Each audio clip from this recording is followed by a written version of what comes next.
O fato é que o torcedor palmeirense tem menos de 3 meses para vê-lo de pertinho aqui no Brasil, porque ele já está vendo casa em Madrid, né? É isso, Marrada né? Já Honda? tem. Pode ser, é um dos lugares, né? É um dos lugares que os jogadores moram aqui, Marrada Honda, aqui perto do CT do Atlético de Madrid, inclusive. É uma das cidades, é a cidade com o segundo melhor IDH da Espanha, enfim, é uma cidade que os jogadores são bem propensos a morar ali naquela região. A família do Endrick e representantes dele, né, empresários, pessoas que trabalham com ele, já estão aí de olho em algumas propriedades aqui em Madrid. Possivelmente ele mesmo não vai conseguir visitar as casas, eles estão naquela história de fazer foto, mandar vídeo para ele, porque ele está concentrado com a seleção e depois ele volta já para as obrigações dele nesses últimos meses de Palmeiras. Então o Endrick possivelmente vai mudar para uma casa que ele conheceu via fotos e vídeos. Não é legal, já aconteceu isso comigo e não é uma experiência muito legal. Com certeza do Endrick vai ser bem mais legal que a dos meros mortais, mas ele está nesse compasso de espera. E aí é curioso porque a gente, nas conversas que a gente tem aqui nos bastidores da CBF e tudo, né, da seleção brasileira, na semana passada, ali conversando com jornalistas, numa rodinha ali de jornalistas, alguém brincou com a Leila Pereira, presidente do Palmeiras, falou, tá perto de perder o Endrick, né? E ela falou, não foi por falta de tentativa, porque a gente queria que ele ficasse até dezembro, só que o contrato é implacável e o contrato é que ele vai se juntar ao Real Madrid já depois da Copa América. Então, são os últimos meses aí, a torcida do Real Madrid que aproveite, né? Porque ela teve muito pouco tempo com o Endrick, né? O último grande craque brasileiro, o Neymar, ele conseguiu esticar um pouco mais a experiência dele no futebol brasileiro e o Endrick não conseguiu, né? Ele vai se apresentar ao Real Madrid aí muito possivelmente depois da Copa. Ô Domi, conversando com alguns dirigentes do Palmeiras, e eu estou fazendo praticamente todos os jogos do Palmeiras nessa fase final, fiz alguns jogos na fase inicial do Campeonato Paulista, e naquele cafezinho pré-jogo ali, aquele papo de bastidor, o que eu ouço muito dos dirigentes do Palmeiras é claro que eles gostariam, o Abel Ferreira gostaria de ter o Endrick até o final dessa temporada, mas, como a Leila bem disse, não é possível. Mas o que o Palmeiras enxerga e o que as pessoas no dia a dia enxergam do Endrick, é claro, evidentemente está muito empolgado e está muito ansioso de chegar ao Real Madrid, mas totalmente focado no Palmeiras e totalmente focado em sair do Palmeiras com um último título, que é o Campeonato Paulista. Ninguém mais do que o Endrick quer ganhar esse Campeonato Paulista no Palmeiras. Ele fala isso para as pessoas. Fala, não, sair do Palmeiras aqui com o título. Fala isso para os jogadores, fala isso com a comissão técnica, com os funcionários no dia a dia, que ele vai sentir muita saudade dessa resenha do Palmeiras, desse ambiente do Palmeiras que é muito bom e que é muito leve, que é muito favorável ao Endrick, desde que ele subiu para o profissional, desde que ele saiu de cria da academia, da base, até o profissional. Então o Endrick quer muito, muito, muito deixar o Palmeiras no meio do ano com um título, porque ele faz muita questão, ele está muito focado. É um cara que já se sente no Real Madrid, sem dúvida nenhuma, e ele mostrou isso para o mundo inteiro no final de semana. Mas o foco no Palmeiras é tão grande quanto a expectativa dele vestir a camisa do Real Madrid em definitivo. Deixa eu fazer duas curiosidades aqui só. Eu falei de Marrada Honda, que é onde fica o CT do Atlético de Madrid, que é relativamente perto de Valdebebas, mais ou menos. O Metropolitano, o estádio, é mais perto de Valdebebas do que o Bernabéu. Mas o Marrada Honda é um pouquinho mais longe. O Kaká morou em Marrada Honda e o Luiz Pereira, ídolo palmeirense dos anos 70 e 80, mora em Marrada Honda, que tem o cargo de presidente de honra do Atlético de Madrid B e também trabalha em Marrada Honda no centro de treinamento do Atlético de Madrid e vive ali nos arredores. São grandes casas. O Luiz Pereira mora numa casa comum, mas o Kaká morava numa casa espetacular, o que certamente vai morar. E outra curiosidade, Thiago, a gente falou lá de Londres, do CT de Tottenham. Vocês estão do lado de fora de Valdebebas, né? Ou seja, aí teve um bloqueio. Vocês não entraram para a parte ali perto da sala de imprensa, onde tem o estádio estádio Alfredo Di Stéfano. Ainda não. Daqui a pouquinho a gente deve entrar. Vou até dar uma olhada aqui, ó. Já estão fazendo a fila ali dos jornalistas para entrar, porque está sendo feito o credenciamento, né? Hoje é o primeiro dia ainda, e aí tinha muita gente que não tem o credenciamento da CBF, mas que quer vir aqui para fazer perguntas para o Vinícius Júnior, que vai falar na entrevista coletiva. Hoje é daquelas entrevistas, PVC, que certamente o Rodrigo Paiva, diretor de comunicações da CBF, vai ter que pegar o microfone e falar: vamos parar de fazer pergunta aí sobre o Mbappé, vamos parar de fazer perguntas sobre Real Madrid, aqui a seleção brasileira, porque isso já aconteceu também no amistoso da seleção brasileira em Barcelona contra a Guiné no ano passado, que o Rodrigo foi dar uma entrevista coletiva e os espanhóis perguntaram 7 vezes sobre o Mbappé na entrevista coletiva do Rodrigo, e aí tiveram que dar essa cortada aí. Essas entrevistas de jogadores de seleções, né, principalmente a seleção brasileira aqui na Espanha, sempre servem para a imprensa local aqui tentar tirar esse tipo de assunto, tirar esse tipo de declarações deles, porque nos clubes eles quase não falam, né? Dão muito poucas entrevistas, tem pouca zona mista, enfim, falam muito pouco, enquanto tem seleção aqui, é a hora que a imprensa realmente aproveita para tentar tirar alguma declaração deles. Eu lembro na época do Messi em Barcelona, vários repórteres viajavam cobrindo os que cobriam Barcelona, seguiam a seleção argentina também, porque lá o Messi falava, no Barcelona ele não falava. Então hoje podemos esperar uma entrevista talvez muito longa do Vinícius Júnior, em que ele certamente vai falar do tema que é um dos principais, né, desse amistoso, que é o racismo, o racismo que ele tem sofrido aqui. Vai falar, ou vai ser perguntado sobre o Endrick, certamente, e vai ter que falar do Mbappé, porque a imprensa daqui do Real Madrid, o PVC, já cobriu Champions League aqui, o Hernan também já cobriu, já conhece muitos repórteres espanhóis aqui, são implacáveis, eles vão perguntar mesmo sobre o futuro do Vinícius Júnior aqui no Real Madrid. É isso que eu ia falar, os caras são chatos demais. Eu não queria usar essa palavra, eu não queria usar essa palavra, Hernan, mas... Não, você eu pode não posso, falar. Eles estão aqui, ó, eles estão aqui. Como eles estão aí do teu lado e você está no dia a dia, você não pode falar, mas eu aqui à distância eu posso falar, são chatos, cara. Porque, por exemplo, eu cobri a Eurocopa Portugal e eu sempre era colocado pelo Onofre, que aliás é um grande assessor de imprensa da seleção portuguesa, no lado dos caras, né? Como imprensa internacional ali e tal. E assim, teve um dia que eu estava ali numa roda com o Cristiano Ronaldo e os caras perguntando de Real Madrid, o Cristiano Ronaldo tinha arrebentado no jogo, né, eu não me lembro contra quem foi o jogo, mas assim, ele arrebentou no jogo, e aí o Onofre teve uma hora que falou assim: epa, isso aqui é o euro, isso aqui é o euro, pá, isso aqui não é Real Madrid.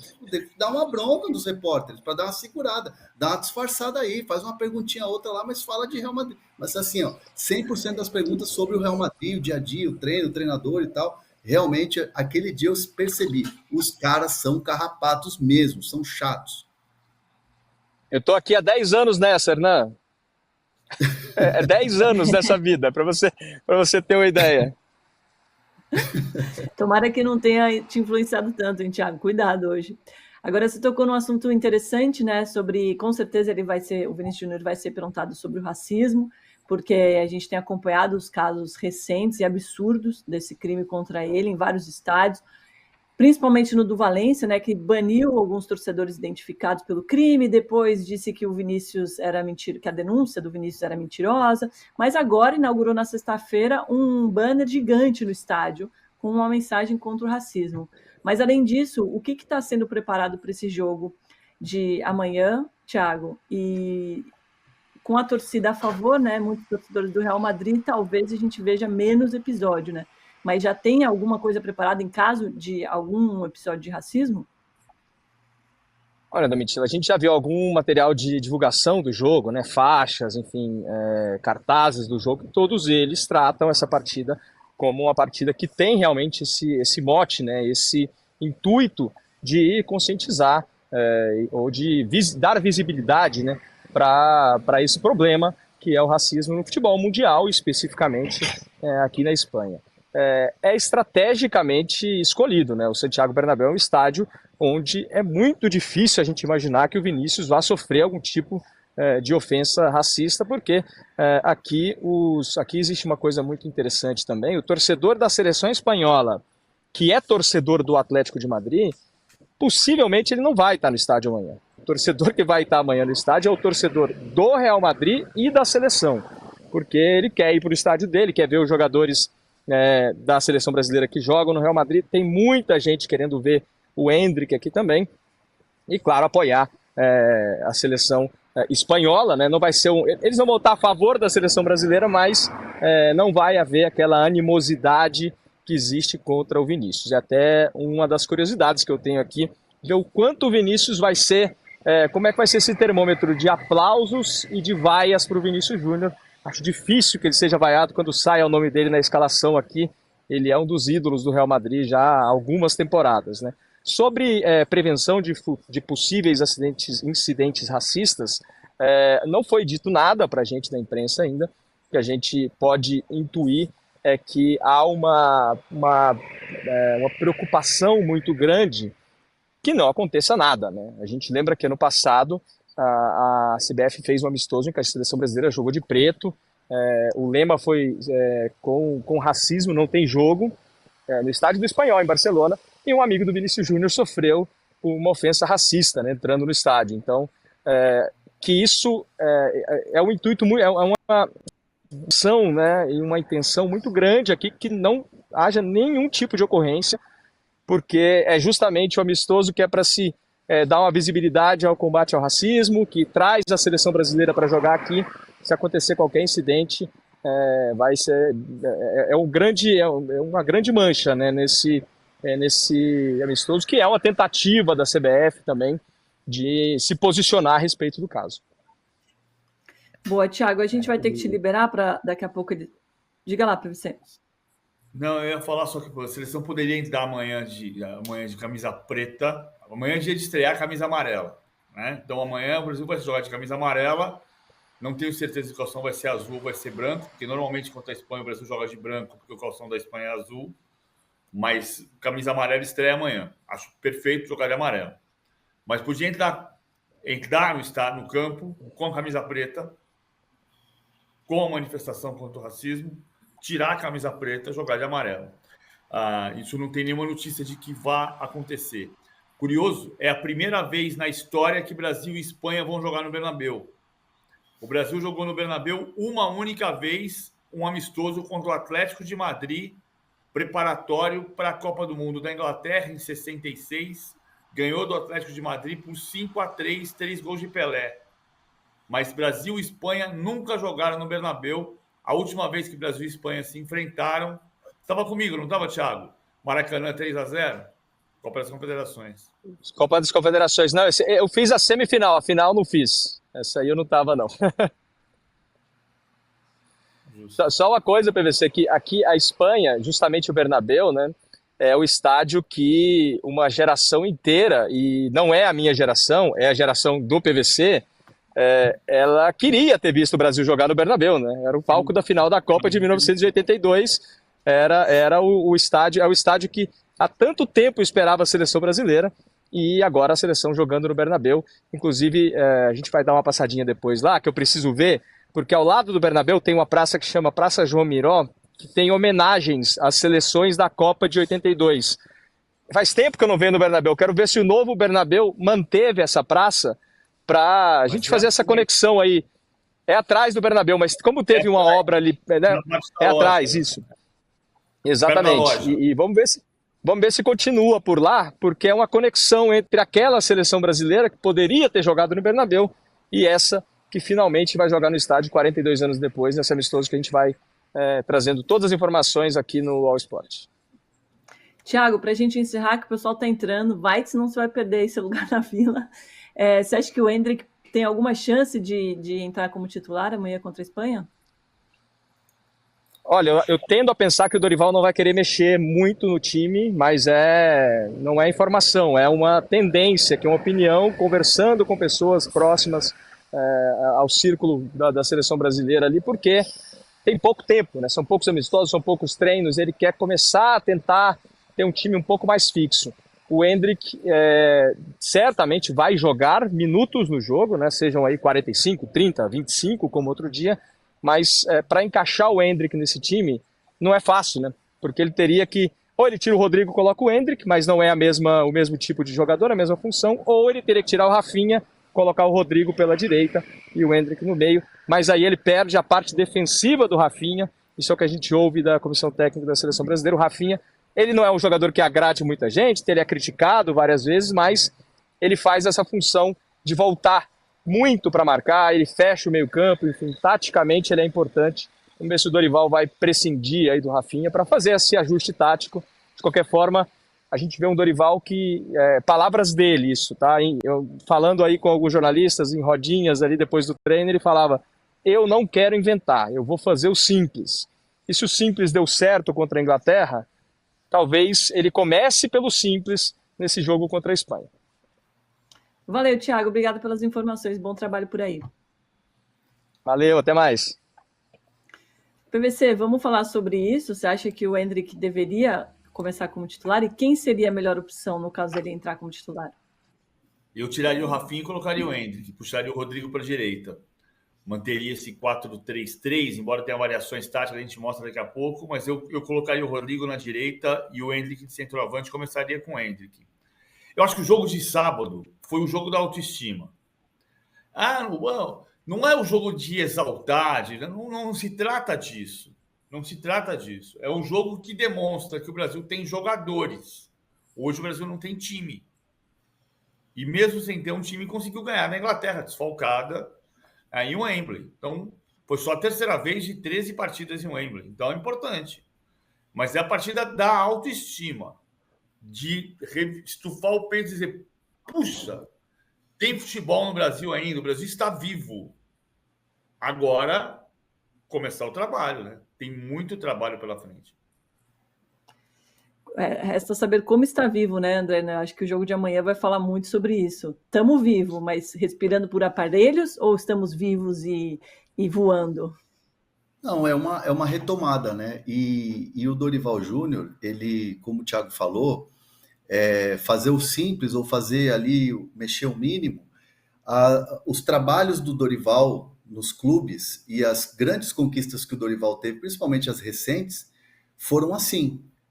Vou fazer o mínimo aqui, vou fazer o simples. Quando ele chega no Flamengo e faz o simples, e o Flamengo é campeão da Copa do Brasil e campeão da Libertadores. Quando ele chega no São Paulo, faz o simples. Eu até me lembro de uma fala de uma fonte minha lá do São Paulo. Dorival, lateral na lateral, volante no meio, meia mais para frente, atacante aberto e centroavante. Goleiro. Então, assim, era uma pilha, uma brincadeira.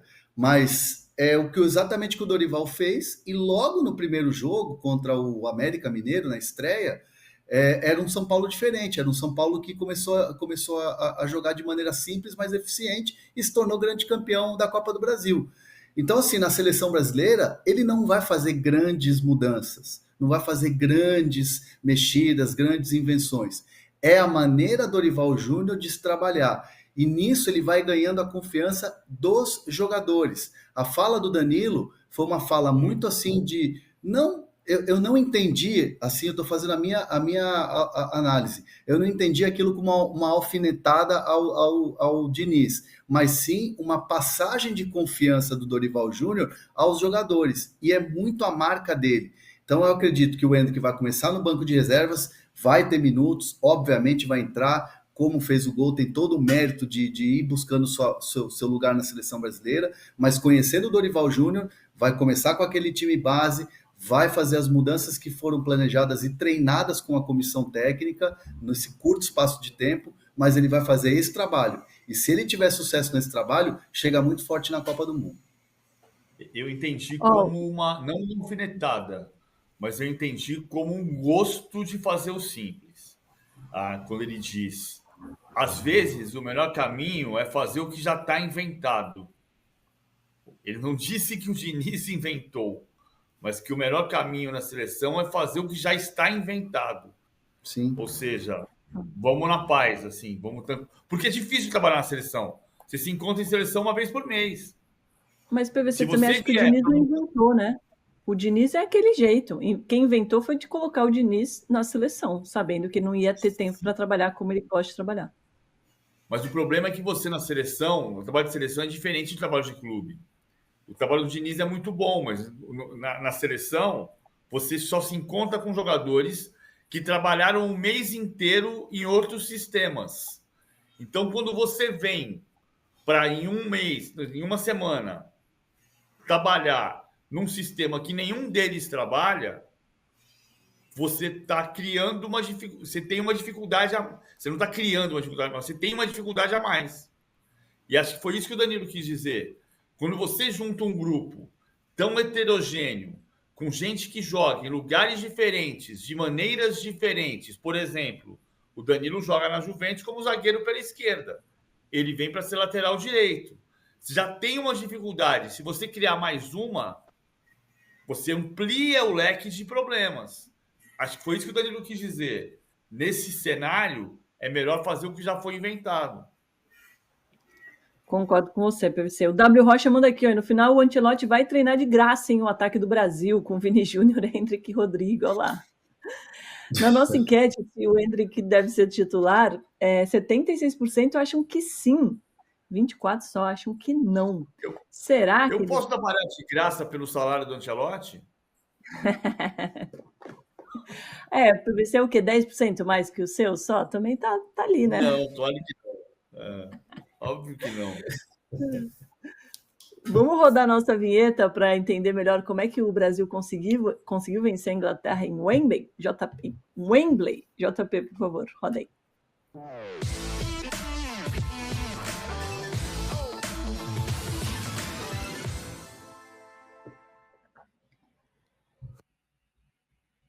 Não é o Hendrick o nome do estádio? Foi quase, né? Foi uma mistura de Wembley com Hendrick. O jogador mais jovem, homem. Jogador masculino mais jovem a marcar em Wembley. O mais jovem era o norte-irlandês Norman Whiteside, em 1983. Ele tinha 17 anos e 10 meses. O Hendrick marcou os 17 e 9 meses. Olha aqui, apesar de ter feito o simples, ele fez o simples com variações. Linha de 4 na defesa, perfeito. Mas quando saía para jogar, o Wendel saía para construir e o Danilo vinha um pouco por trás. O Danilo abria às vezes, e às vezes o Bruno Guimarães vinha fazer a saída de 3 aqui atrás. Mas o Bruno Guimarães como primeiro volante, linha de 4 defendendo. Quando defendia o Bruno Guimarães primeiro volante, o João Gomes vinha na linha dele, o Rafinha vinha por trás e fazia uma linha de 4, com o Vinícius fechando um pouquinho mais aqui. Então, às vezes, ficava um 4-1, 4-1. Mas era um 4-3-3 e o Rodrigo era o centroavante nesse 4-3-3, mas o Rodrigo vinha fazer isso aqui também. Então, o Rodrigo, quando voltava, ele fazia um losango de meio campo. Em muitos momentos. Por exemplo, a primeira jogada de gol do Brasil, de perigo de gol do Brasil, aos 8 minutos, que o Rodrigo pega a bola na intermediária e vem trazendo como se fosse um meia. Mas quando tinha que defender, e o Brasil passou mais tempo sem a bola, 47% de posse, o Rafinha vinha por aqui, o Vinícius vinha por aqui, e o Rodrigo ficava mais solto na frente. Então, você fazia um quarto 2 com o Vinícius mais solto, quarto 1 com o Vinícius vindo por trás. Tinha variação tática, mas a base foi um 4-3-3 com Bruno Guimarães primeiro volante, Paquetá pela direita, João Gomes pela esquerda. Todos os sites ingleses, inclusive, escalaram o Brasil assim, 4-3-3. E com um detalhe que eu acho importante, até pela questão dos zagueiros. O UOL disse que o Beraldo foi o pior. Eu não achei que o Beraldo foi seguro. Achei que teve um pouco de dificuldade de marcação no meio, muito espaço no meio. Então, às vezes, explodia nos zagueiros. Mas os zagueiros foram bem. Na minha opinião, os dois zagueiros foram bem. Na opinião de 2 jornais ingleses, um jornal, o site é o WhoScored e o jornal é o Guardian, os dois, nas notas, deram para os zagueiros dos 2 times. O mais bem avaliado foi o Fabrício Bruno, o segundo foi o Beraldo, o terceiro foi o Maguire e o quarto foi o Stones, no jogo, bem entendido. Tanto no WhoScored quanto no Guardian, essa foi a escala de notas oferecidas aos zagueiros. O Fabrício Bruno foi o mais bem avaliado. Eu gostei do Beraldo. E eu acho o Stones o melhor dos 4, taticamente o melhor dos 4, tanto que ele faz o papel de médio com o Guardiola. Faz lateral direito e vem fazer médio numa função dupla. E amanhã contra a Espanha, ganhamos ou não? empate. O Brasil jogou na Espanha em 1990, perdeu 3-0, estreia do Falcão em Gijón, e jogou em 99, 0-0. O Candinho era o técnico. Tem uma lenda que a gente costuma reproduzir de que o Candinho tem 100% de aproveitamento como técnico da seleção, porque quando o Luxemburgo caiu, o Candinho foi o técnico contra a Venezuela e meteu 7-1. Mas o Candinho tem 2 jogos pela seleção. Esse jogo de Vigo, em 99, era um jogo que a seleção se preparava para a Olimpíada na Austrália, e o Vanderlei Luxemburgo foi dirigir a seleção pré-olímpica na Austrália. E por isso, o Candinho foi técnico contra a Espanha em Vigo, empate por 0-0. Então o Brasil, só para ter certeza, isso mesmo, o Brasil nunca fez gol na Espanha, Perdeu 3-0 em Gijón, em 90, e empatou 0-0 em Vigo, em 99. Cara, eu vi o jogo da Colômbia contra a Espanha. Não vi um time assim tão para bater a seleção brasileira, a PVC. Não sei, o fator Mas casa. estava desfalcado também. Estava Tava desfalcado. mas eu não vi assim. E eu não acho a Colômbia melhor que o Brasil, apesar de ter derrotado em Barranquilha a seleção brasileira. Mas era em um outro contexto. Eu não sei, eu acho que vai dar Brasil.